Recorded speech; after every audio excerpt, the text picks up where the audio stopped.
This essay is about a song by Roger Whittaker that came out in the early 70s called Last Farewell. And I've always loved that song. Always. I and I don't, there are a whole slew of reasons. I think it's a pretty song. Uh, the lyrics talk about the last farewell, somebody saying goodbye.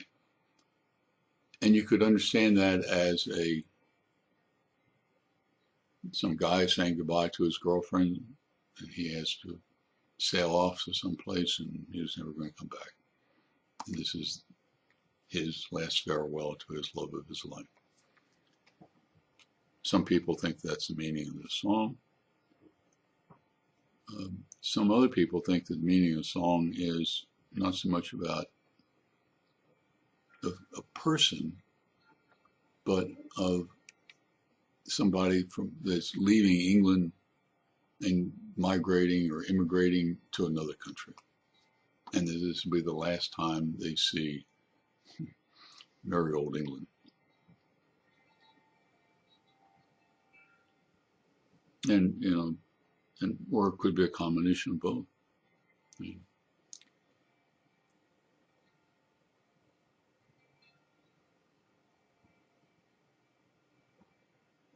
But this song, Last Farewell, to me personally, has nothing to do with either of those alternatives to the lyrics.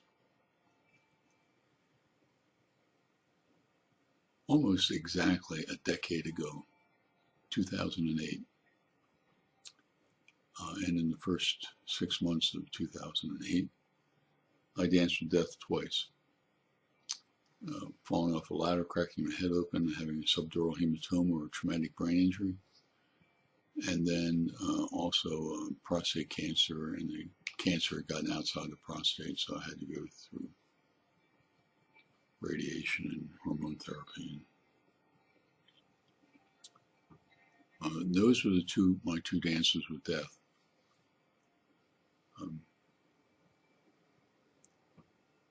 And in that last decade,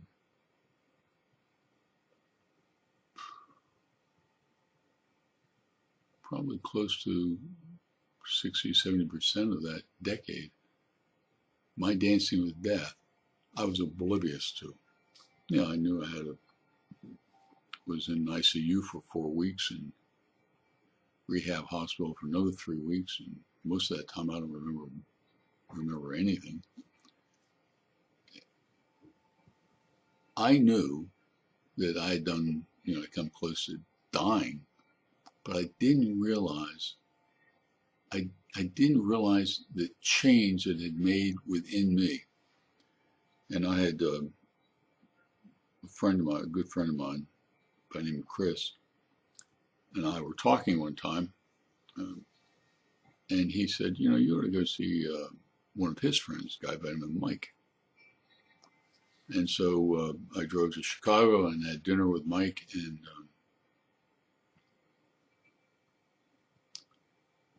we sat down and we introduced ourselves. And he said, well, tell me about yourself, Campbell. What makes you tick? And so I said, I did it, through the entire dinner. And he sat back patiently and listened to me. At the end of the dinner, he said, have you seen the last lecture by Randy Pausch?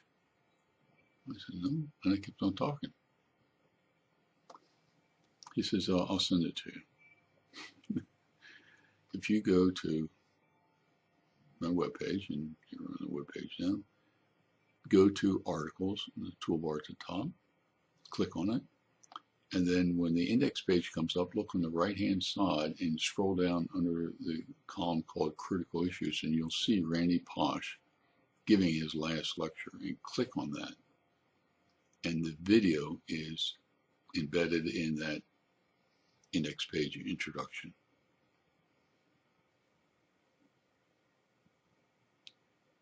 When I got home that night, I went to bed, talking to Mike, and the next morning I started teaching my class online, and just happened, I better check my emails. And there his email was. I clicked on the link, and the last lecture is an hour and 16 minutes and a few seconds. I kid you not. I've gone to school for college, grad school, postgrad for more than 12 years.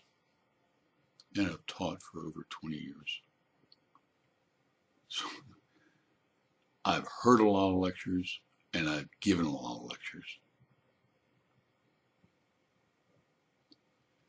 I have never given or heard a more precise lecture and transformative lecture in my entire life.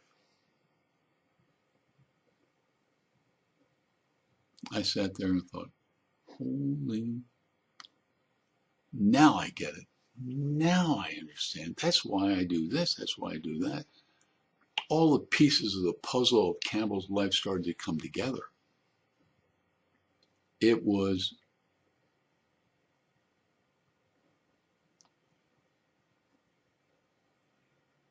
I'm trying to think of saying something. I want to make sure that it's accurate. It's certainly within the last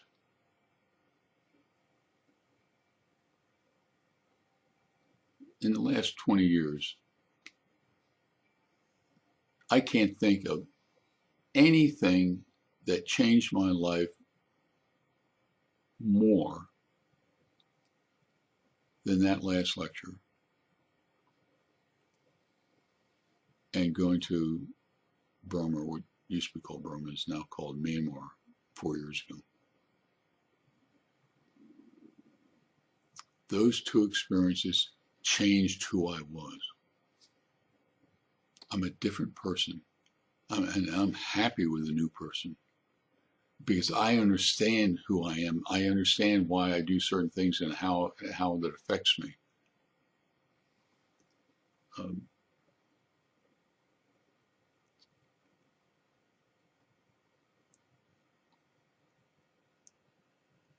In reality, we all know from the time we're in kindergarten until the time we're 80 and 90 years old, we all know that sometime we will die. But that is an intellectual issue for us, for most of you. It was for me. I knew, yeah, sure, I was going to die sometime. Dance with death, and the issue isn't sometime, it is dying. That is important. And when you have done the dance and realize you've done the dance, it changes who you are inside.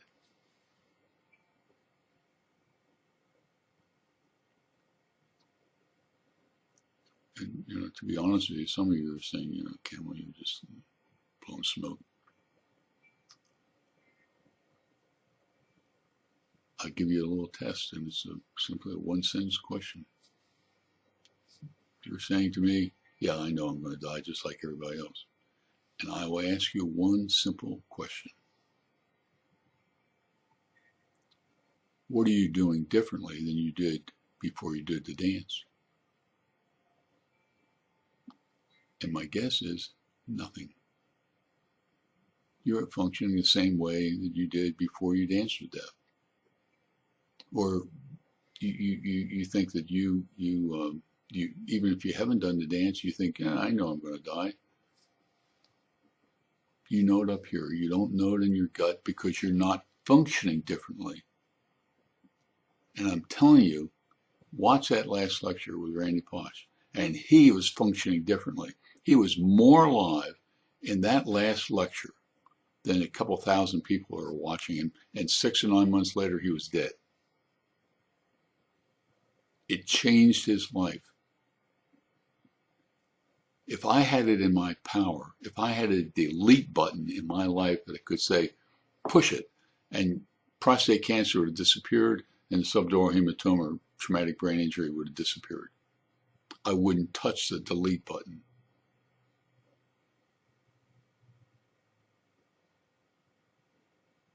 I would never go near that delete button, because those 2 dances made me come alive.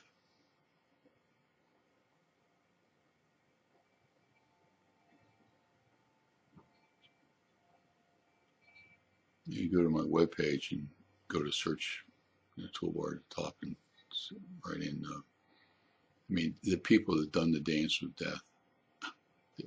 I've written about 24 articles about different people that have done the dance and changed them, radically changed them. I mean, so this essay,